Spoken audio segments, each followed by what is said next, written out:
သမီးလေးဖေဖေတို့သွားတော့မယ်သမီးကတကယ်မလိုက်ဘူးလားဟမ် ဟိုကနေတို့ပိုင်စနို့မလိုက်ဘူး သမီးဘာလို့ဒီလိုတွေလုပ်နေတာလဲ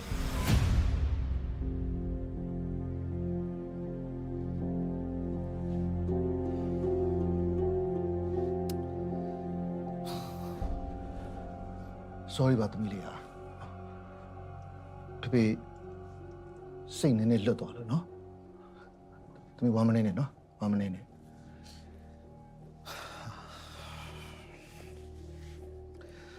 ဒါဆိုဖေသူတို့လိုက်ပို့လိုက်အောင်မယ်သမီးအဒီမမေမေနဲ့နေနေရပင်းတရားကိုတစ်ခေါက်မှရောက်ဘူးတော့မဟုတ်အဲ့ဒါကြောင့်ဖေကလိုက်ပို့ရတာသမီးလေးဒီတစ်ခေါက်မလိုက်ဘူးဆိုရင်နောက်တစ်ခါဖေနဲ့တူသွားမယ်နော်သမီးဟောမငုံနဲ့လေသမီးကနော်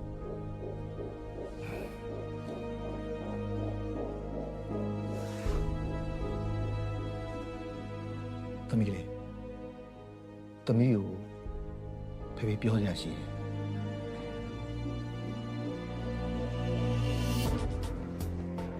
သမီးဘဝပေးထားတဲ့ရတနာတက်တာတေချာသိမ်းထားရလားအဲ့ဒီရတနာတက်တာတေချာသိမ်းထားတော့သမီးဘယ်သူမှလည်းမမြင်စေနဲ့ဘယ်တော့မှလည်းထုံးမဝင်နဲ့သမီးဖေပြောတာနားလည်လား